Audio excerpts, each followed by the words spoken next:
So hello everyone. चलिए शुरू करते हैं यूकैरियोटिक ट्रांसक्रिप्शन। और आज ये भी जानेंगे कि आरएनए मॉडिफिकेशन क्या होता है, जो कि केवल यूकैरियोट्स में होता है। तो चलिए शुरू करते हैं। सो सबसे पहले कुछ बेसिक बातों के बारे में जानते हैं कि यूकैरियोटिक ट्रांसक्रिप्शन में क्या क्या होता है। सो यूकैरियोटिक ट्रांसक्रिप्शन भी सेम ही है प्रोकैरियोटिक ट्रांसक्रिप्शन के जैसे। इसमें भी इनिशिएशन, एलोंगेशन,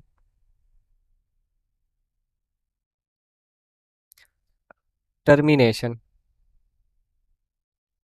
यही बेसिक तीन प्रोसेस इन्वॉल्व होते हैं यूकैरियोटिक ट्रांसक्रिप्शन में। कुछ अदर भी प्रोसेस इन्वॉल्व होते हैं H N R N A के बनने के बाद, जो कि होते हैं splicing, ligation,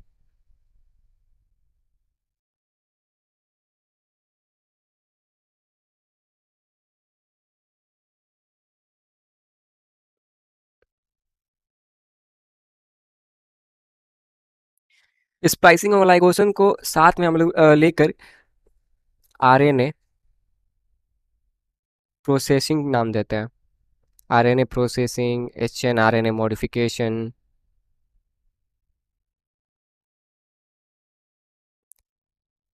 pre M R N A modification या प्रोसेसिंग। सो ये एक बेसिक सा प्रोसेस है जो कि यूकैरियोटिक ट्रांसक्रिप्शन में इन्वॉल्व होता है। अगर बात करो कि यूकैरियोटिक ट्रांसक्रिप्शन मोनो सिस्टोनिक है या फिर मल्टी सिस्टोनिक, तो जो यूकैरियोटिक ट्रांसक्रिप्शन है वो मोनोसिस्टोनिक होता है। मोनोसिस्टोनिक मोनोसिस्टोनिक कहने का मतलब ये है कि अगर यहाँ पे एक डीएनए है, तो ये जो ट्रांसक्रिप्शन होगा वो यहीं से शुरू होगा और इसी में पूरे एक ही बार होगा। ये नहीं कि प्रोकैरियोट्स के जैसे यहाँ पे भी हो, यहाँ पे भी हो, किसी एक डीएनए में। मीन्स यहाँ पे भी ट्रांसक्रिप्शन, यहाँ पे भी ट्रांसक्रिप्शन, यहाँ पे भी ट्रांसक्रिप्शन। तो इसे पॉलीसिस्टोनिक बोलते हैं। लेकिन जो यूकैरियोट्स में होता है वो होता है मोनोसिस्टोनिक। मोनोसिस्टोनिक। सो ये एक बेसिक सी इन्फॉर्मेशन है इसके बारे में। चलिए अब शुरू करते हैं कि आरएनए का फॉर्मेशन यूकैरियोट्स में कैसे होता है। सबसे पहले जानेंगे कि आरएनए का फॉर्मेशन इसमें होता कैसे है। RNA polymerase formation. देखिए यूकैरियोटिक आरएनए पॉलीमरेज का जो फंक्शन है, आई मीन जो फॉर्मेशन होता है, वो होता है कई टाइप के एंजाइम फैक्टर्स के मिलने की वजह से।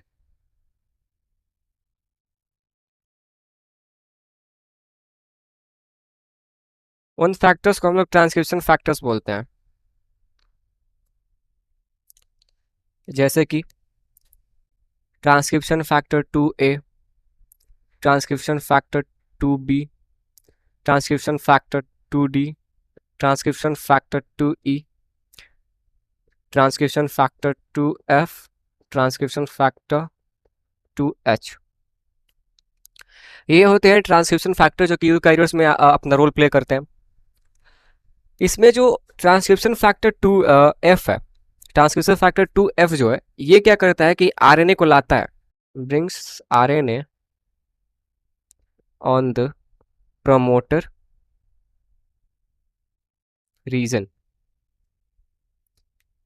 अगर इन ट्रांसक्रिप्शन फैक्टर की एक स्पेसिफिक बात करूं तो ये जो ट्रांसक्रिप्शन फैक्टर है इनको हम लोग स्पेशलाइज्ड ट्रांसक्रिप्शन फैक्टर बोलते हैं। Specialised transcription factor. क्योंकि ये जो स्पेशलाइज्ड ट्रांसक्रिप्शन फैक्टर है, ये जनरलाइज्ड ट्रांसक्रिप्शन फैक्टर 2 के सब ग्रुप ऐसे बोल सकते हैं आप लोग। क्योंकि जनरलाइज ट्रांसक्रिप्शन फैक्टर में तीन आते हैं, जनरलाइज ट्रांसक्रिप्शन फैक्टर 1, 2, 3। तो ये जो स्पेशलाइज ट्रांसक्रिप्शन फैक्टर है, ये specialise transcription factor generalise transcription factor के सेकेंड वाले से निकलते हैं सभी। और उनमें इसके ये सभी टाइप हैं।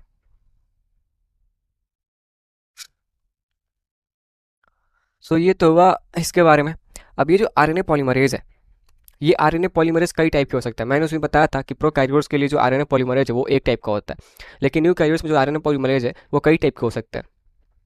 या तो आरएनए पॉल 1 हो, सेकेंड हो, थर्ड हो, फोर्थ हो या फिफ्थ हो। लेकिन हम लोग ज़्यादातर बात इसी की करते हैं क्योंकि ये जो third and fourth and fifth है ये प्लांट्स में पाया जाता है। सो ये जो आरएनए पॉलीमरेज 1 2 3 है, ये जो आरएनए पॉलीमरेज 1 है वो आरआरएनए को, ये एमआरएनए को और ये टीआरएनए को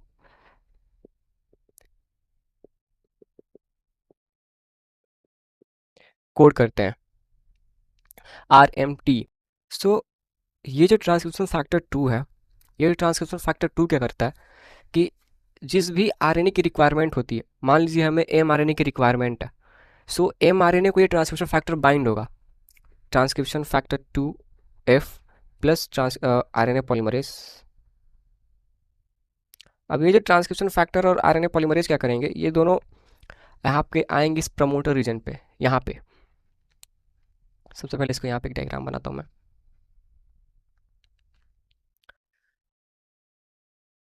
यहाँ पे आप क्या आएंगे, ये आरएनए पॉलीमरेज ट्रांसक्रिप्शन फैक्टर 2, और बस यही जरूरी नहीं है कि ट्रांसक्रिप्शन फैक्टर 2 ही हो यहाँ पे, इसके साथ साथ यहाँ पे ट्रांसक्रिप्शन फैक्टर ए भी होगा, बी भी होगा, डी भी होगा, ई भी होगा और एच भी होगा, लेकिन इन सभी का एक अलग अलग रोल है। अब जैसे कि आपको पता है कि डीएनए डबल स्टैंडर्ड होता है और आपस में एक दूसरे के साथ लिंक्ड होते हैं ऐसे, और इनके जो सिंथेसिस है उसके सिंथेसिस के लिए इस बीच के जो भी बॉन्ड्स हैं उसको ब्रेक करना होगा और कुछ इस तरह का स्ट्रक्चर बनाना होगा जिसकी वजह से यहाँ पे आरएनए पॉलीमरेज आसानी से इधर जाता रहे और एक प्राइम से इधर इसको आरएनए बनाता रहे। Okay,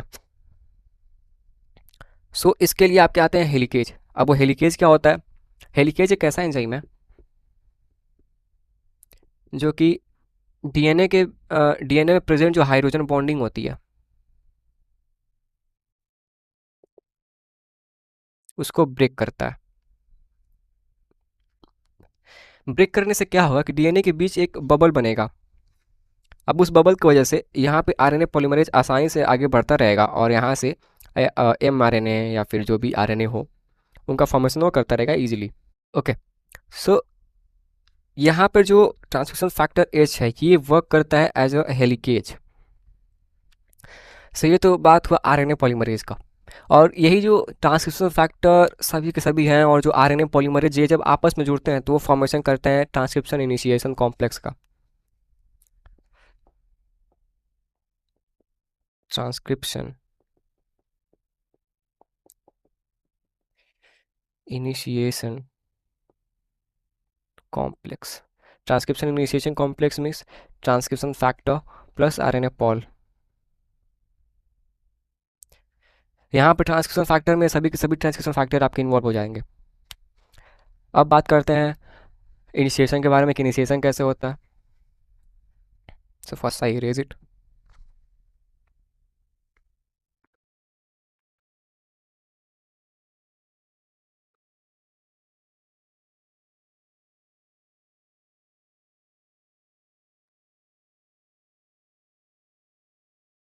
So now move on to the initiation.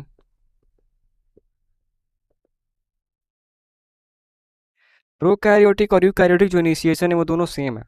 Initiation का मतलब ही होता है कि जो प्रोसेस है उसको स्टार्ट करना।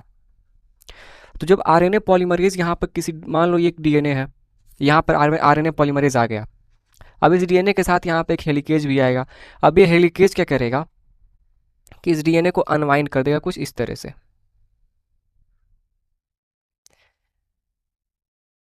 अभी अनवाइंडिंग हो गई। अब अनवाइंडिंग के बाद क्या होगा कि ये जो आरएनए पॉलीमरेज है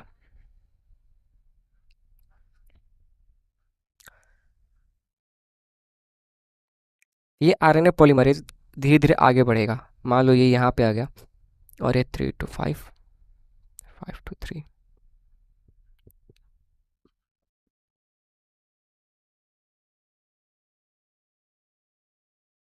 ओके, ये तो पोलर हो गया ये डीएनए का। सो अभी जो आरएनए पॉलीमरेज है वो आगे बढ़ेगा और टेम्पलेट स्टैंड जो है, टेम्पलेट स्टैंड में 3 to 5 डायरेक्शन वाली जो स्टैंड होगी वो, अब यहाँ से आरएनए पॉलीमरेज आरएनए का फॉर्मेशन करता जाएगा कुछ इस तरह से।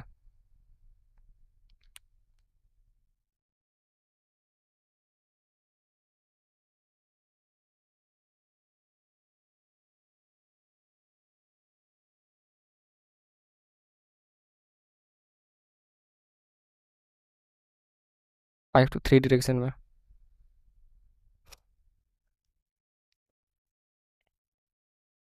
सो ये तो हुआ इनिशिएशन के बारे में कि आरएनए पॉलीमरेज आएगा, हेलिकेज आएगा और ये दोनों के दोनों आपस में मिलके आरएनए पॉलीमरेज का सिंथेसिस करेंगे।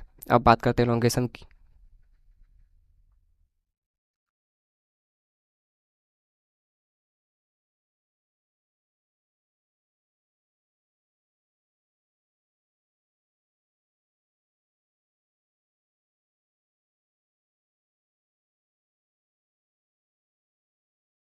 सो एलोंगेशन वो प्रोसेस है जिसमें डीएनए के स्टैंड से जो आरएनए है उसको सिंथेसाइज किया जाता है कंटिन्यूअसली। मेन सीधी सी बात यह है कि आरएनए जो मॉलिक्यूल है उसका एलोंगेशन करना, मेन उसकी साइज को बढ़ाते जाना एक कंटिन्यूअसली, तो इसको हम लोग एलोंगेशन बोलते हैं। अब बात करते हैं टर्मिनेशन की। तो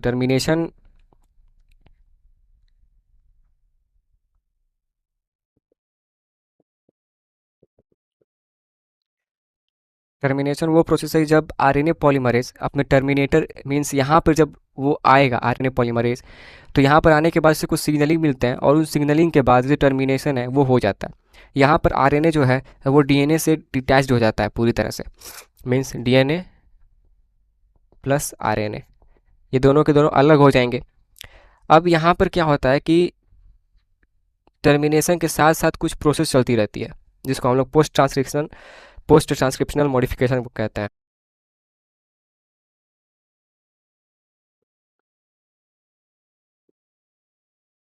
पोस्ट ट्रांसक्रिप्शनल मॉडिफिकेशन, जैसा कि आपको पता है कि जब आरएनए बनता है प्रोकार्योट्स में, सॉरी यूकार्योट्स में, तो वो होता है एचएनआरएनए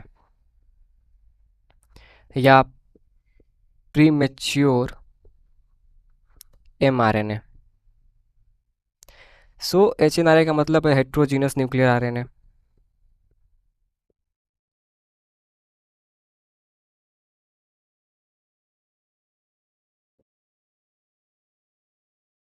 हेट्रोजीनस न्यूक्लियर आरएनए।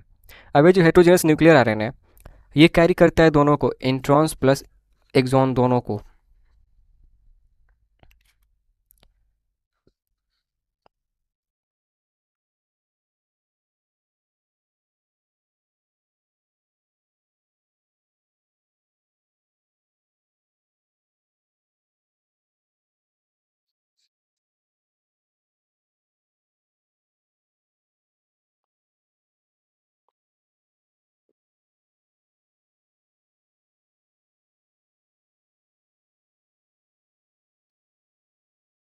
मान लीजिए कोई एमआरएनए है और ये जो ब्लू वाला पार्ट है इसको हम लोग एक्सॉन नाम देते हैं,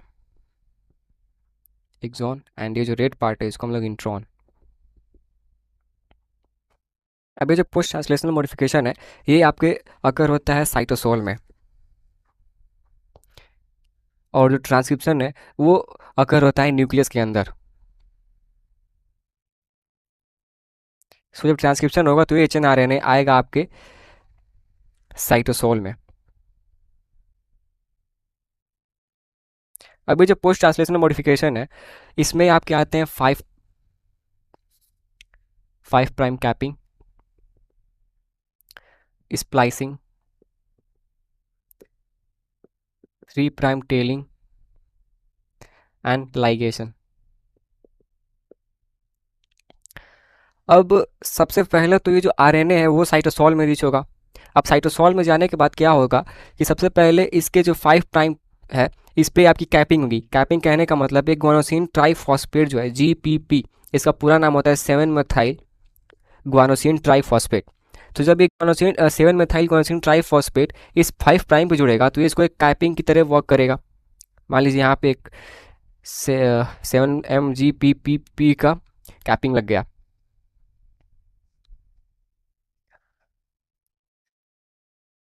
तो इस कैपिंग के बाद ये जो 3 प्राइम है, या फिर सबसे पहले कैपिंग के बाद आपके होगा स्प्लाइसिंग। तो स्प्लाइसिंग में क्या होता है कि एक स्प्लाइसियोजोम कॉम्प्लेक्स होता है, स्प्लाइसियोजोम कॉम्प्लेक्स। अब ये जो स्प्लाइसियोजोम कॉम्प्लेक्स है वो स्प्लाइसियोजोम कॉम्प्लेक्स इस इंट्रॉन्स पे जुड़ते हैं कुछ इस तरह से।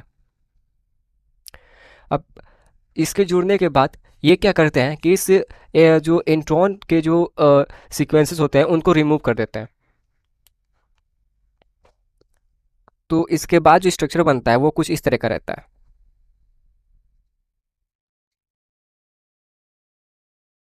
कुछ इस तरह से। और यहाँ पर अभी एक खाली जगह बाकी है, और यहाँ पे 5 प्राइम पे कैपिंग, और यहाँ पे 3 प्राइम है। सो इसके बाद क्या होता है कि 3 प्राइम पे आपके होते हैं टेलिंग। टेलिंग कहने का मतलब किसके 3 प्राइम पे 200 से 300 अमीनो एडिनोसिन के रेसिड्यू, एडिनोसिन के रेसिड्यूज आके इसके 3 प्राइम पे जुड़ते हैं और एक लंबी सी टेल बनाते हैं, जिसको हम लोग पॉली ए टेल बोलते हैं। पॉली ए टेल, ये पॉली ए टेल टेलिंग में हेल्प करता है 3 प्राइम पे।